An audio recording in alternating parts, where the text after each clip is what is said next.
Bienvenue Hélène. Alors Hélène, je commence à penser que tu aimes les défis, que tu aimes vraiment être à contre-courant. Le mois dernier, tu as osé affirmer que tu préférais Big Bang Theory à Friends, qui était déjà très courageux face à Emily.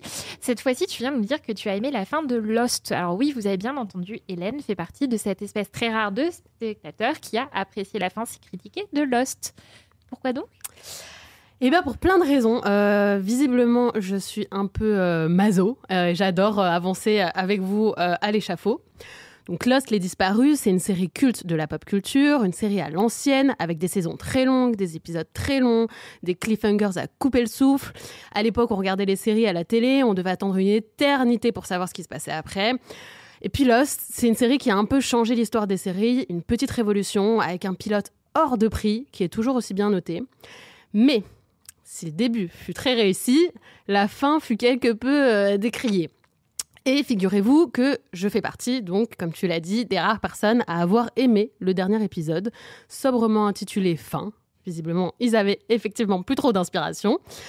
Déjà, la série se termine comme elle avait commencé. Jack est allongé par terre, dans la forêt de bambou, blessé. Son œil se referme après s'être ouvert au même endroit dans le tout premier épisode. Et entre le premier et le dernier épisode, il s'en est passé des choses pourtant. Et c'est ce qui rend ce final si émouvant. On a eu le droit à un crash sur une île, des péripéties en pagaille, à des flashbacks, des flash-forwards, même des flash-sideways. C'est vrai qu'on s'est un peu emmêlé les pinceaux, y compris les showrunners, qui ont ouvert plein de petites boîtes à questions en omettant d'en refermer certaines. Et c'est, je pense, ce qui a le plus crispé. En fait, on attendait des réponses et on ne les a pas toutes eues. Personnellement, j'avais regardé la saison 1 lors de sa diffusion sur TF1 en 2005, puis j'ai lâché avant de tout binge-watcher 10 ans après. Et je savais que la fin était controversée. Et quand je l'ai vue, je me suis dit finalement, c'est mieux que ce que je craignais, quoi. Et ok, tout n'est pas très rationnel à la fin, mais la série l'a jamais vraiment été. Dès le pilote, il y a déjà des mystères, Lily est un personnage à part entière, il y a du surnaturel, de la science-fiction. Et si cette fin est belle, selon moi, c'est parce que tous les personnages de Lost se retrouvent enfin, même s'ils ne sont pas morts en même temps.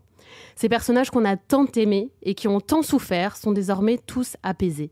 Jack, Kate, Sawyer, Hurley, Claire, Charlie, Locke, ils se retrouvent tous dans une église et comprennent à quel point ils étaient importants dans la vie de chacun, pourquoi l'île était si importante pour eux, avant d'entrer ensemble dans la lumière et de passer à autre chose en allant dans l'au-delà. Ces retrouvailles, c'est une image. Ils acceptent leur décès et leur passé. Alors c'est vrai que c'est une conclusion ambiguë, compliquée, plus spirituelle que terre à terre, et je comprends qu'elle est frustrée. Mais cette fin, elle est avant tout humaine et philosophique. Et elle m'a permis de tourner la page, comme, je pense, pour ces personnages. Ouais, c'est beau, elle m'a convaincue. Quel poète. Émilie, elle t'a pas convaincue. Émilie sans cœur. Non, ouais, alors c'est très bien, t'écris très très bien Hélène, et on savait que t'étais une excellente journaliste, mais qu'est-ce que tu peux dire comme bêtise? Oh mon Dieu, c'est un enfer. Mais j'étais d'accord avec toi pour Emily in Paris. Oui, fallait venir pendant Emily in Paris, du coup. Alors Émilie, pourquoi? Non, vraiment, pour moi, cette fin, c'est une insulte aux fans de Lost. Et d'ailleurs, vous savez quoi? Je suis même pas allée jusqu'au bout de Lost, justement parce que donc tu l'as pas vu cette fin? Non, alors. je l'ai pas vue. Vous savez combien de temps ça dure, Lost? Ça dure 3 jours et 12 heures. 3 jours et 12 heures pour qu'à la fin, t'aies pas de fin. Non, je suis désolée, c'est du foutage de gueule. Même sur le titre, ils se sont foutus des gens, genre, fin, ok, super. Vous pouvez même pas un peu brainstormer en disant, comment on va l'appeler le dernier épisode? On va faire un truc un peu joli. Genre, pour Friends, c'est, voilà, c'est celui qui part, voilà. Là, je trouve que c'est vraiment prendre les gens pour des jambons. C'est genre, les scénaristes, ils se sont dit, oh bah tiens, on va faire 2-3 trucs, on va faire des machins tout au long de la saison. Et en fait, à la fin, tu te retrouves aussi paumé qu'au début. Je trouve que c'est insultant. Vraiment, c'est insultant. Et je ne comprends pas comment toi, qui est une formidable jeune fille, tu peux être d'accord avec cette fin toute pourrie. Alors pardon, on pourrait avoir l'avis de quelqu'un qui a vraiment regardé le final, s'il vous plaît. Juliette? Tout à fait. Et d'ailleurs, moi, j'étais dans la même position qu'Émilie, c'est-à-dire que je n'avais pas regardé Lost jusqu'au bout, jusqu'à ce qu'on se dise qu'on allait en parler ce soir. Enfin, aujourd'hui. J'ai pas 3 jours à perdre. Et donc, du coup, moi, je m'étais arrêtée à la fin de la saison 3, et donc j'ai regardé la moitié de la fin de la dernière saison, quoi. Et en fait, l'intrigue avait pas tant avancé que ça, en fait, parce que j'étais pas si perdue que ça, alors qu'il me manque quand même 2 saisons et demie. Comme dans Emily in Paris, quoi. Comme dans Emily in Paris, exactement. Par contre, je serais quand même plus nuancée. Et Émilie, je t'invite quand même à regarder quelque chose dont tu parles à l'antenne.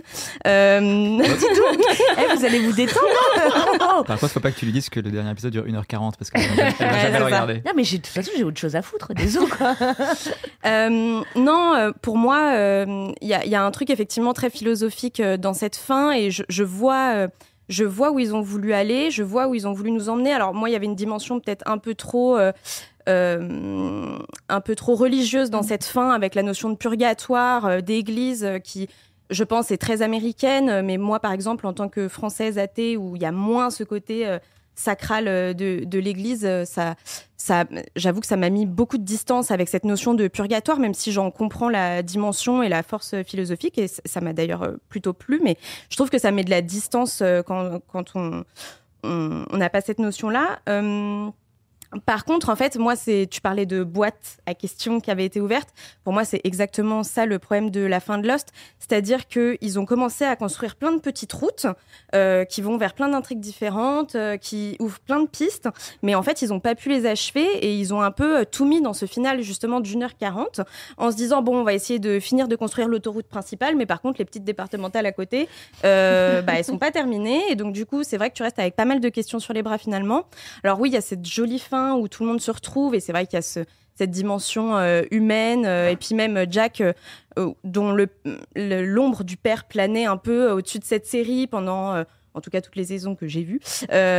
C'était bien justement de clôturer la boucle avec lui qui les emmène justement vers l'au-delà.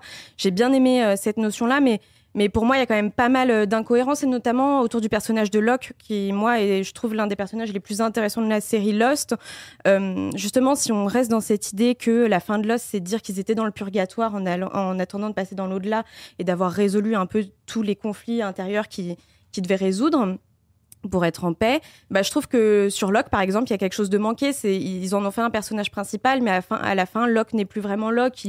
Il est habité par cette espèce de démon de fumée noire, mais du coup, qui n'est pas lui. Donc, du coup, on n'est plus dans la résolution de son conflit intérieur, sauf quand on est sur les flash sideways.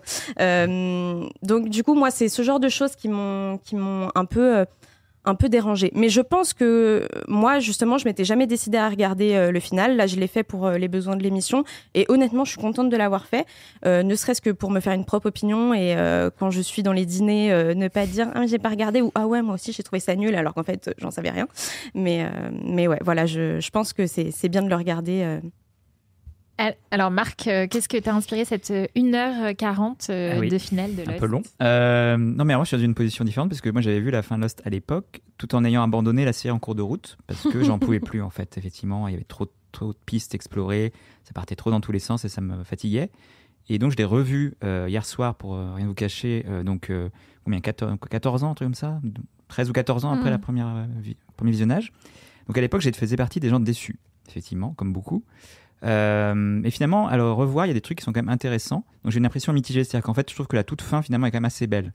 C'est-à-dire qu'en fait, effectivement, c'est très religieux, c'est trop religieux à notre goût, à nous. Mais en fait, c'est assez beau, c'est assez philosophique. Par contre, il y a vraiment des trucs qui ne marchent plus du tout. Et notamment, visuellement, c'est très très moche. C'est cheap, la lumière blanche et tout. Ouais, et puis les fonds verts, ça crève les yeux, quoi. C'est ça. Ouais. Donc ça, c'est un peu dur à regarder quand même. Mais par contre, je trouve qu'effectivement, il y a des trucs. Alors le problème, effectivement, comme disait Juliette, c'est qu'il y a plein de trucs qui sont pas résolus. Donc en fait, en vrai. Oui, mais est-ce que c'est vraiment gênant de laisser aussi des trucs un peu ouverts et de dire en fait, c'est ça qui est intéressant avec Lost. Je trouve que ça ouvre le débat. En fait, ça ouvre le débat sur c'est quoi une bonne fin de série. Est-ce qu'une bonne fin de série, c'est une fin de série qui résout ou pas ? Et est-ce qu'une fin de série réussie, c'est une fin de série qui plaît aux fans ou qui correspond à la vision du créateur. Et ça, pour le coup, Lost, je pense, correspond à la vision des créateurs, mais pas du tout à celle des fans. Oui, et puis je pense que Lost, ça fait vraiment partie des séries dont il était impossible de donner une fin satisfaisante aux fans. C'est-à-dire que ça avait été un tel succès à sa sortie, ça avait été tellement novateur sur tout un tas de construction scénaristique. Je pense qu'il était impossible de livrer une fin aux fans, quand bien même ils auraient fait 3 saisons de plus ou 2 saisons de moins. Je pense que c'était pas possible, sauf d'en faire une mini-série, mais ça n'existait pas à l'époque. Et peut-être que finalement, le format qu'il aurait fallu pour Lost, c'était une mini-série. Aussi, peut-être, des fois. Ouais. Mais je pense qu'il était impossible pour les créateurs de livrer une fin qui satisfasse les fans et qui crée pas le débat qu'on a encore 15 ans plus tard. Ouais, mais ce qui est assez fou, c'est que là, on en discute. Donc toi, t'as lâché en cours de route. Toi, Juliette a lâché en cours de route. Ouais, moi aussi. Marc a lâché en cours de route. Toi, t'as tout regardé d'un bloc, mais Ouais, après mais avoir j'étais lâché à la en cours de fac, route. j'écrivais mon mémoire. Non, mais tu vois, t'as commencé à regarder, t'as lâché en cours de route, et moi, j'ai fait la même chose, j'ai lâché en cours de route. Donc, en fait, ce qui est assez drôle autour de cette série, c'est que aujourd'hui, elle est considérée comme étant culte. On est quand même 5 personnes autour de la table, il y en a 4 qui l'ont lâché en cours de route et qui sont même pas allés jusqu'au bout. C'est pour ça que je te dis que la Tu vois notion de mini-série Oui, était c'est peut-être pour ce qui correspondait mieux à Lost. J'appuie à ce que tu disais. Après, il y a un truc intéressant, je pense que dans ce que tu disais, Hélène, c'est aussi que à l'époque de Lost, on regardait un épisode religieusement, un épisode par semaine. On attendait une semaine d'avoir son nouvel épisode. On attendait 3 ou 4 mois entre 2 saisons aussi.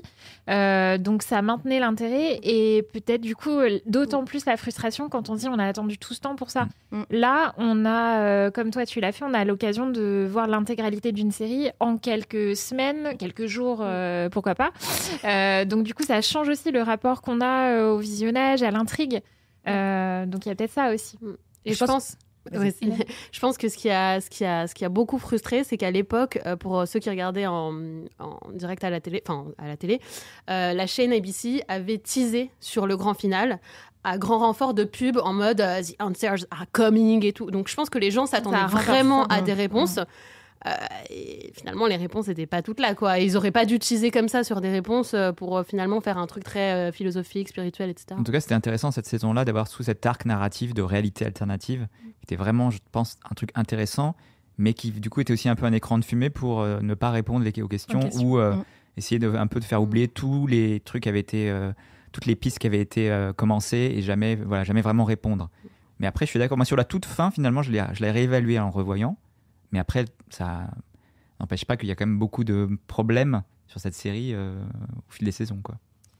Merci Hélène d'avoir osé exprimer ton point de vue, pas comme les autres. D'avoir affronté les foudres d'Émilie Lopez. De la rédaction. Et si vous voulez faire comme Hélène et voir ou revoir l'intégralité de Lost, elle était déjà disponible sur Disney+, et elle est donc arrivée en intégralité aussi cet été sur Netflix. En 2004, juste avant le lancement de Lost, les journalistes croyaient-ils à cette nouvelle série à venir ? C'est la question que nous allons nous poser, nous, pour les futures sorties qui nous attendent ce mois-ci sur les plateformes de streaming.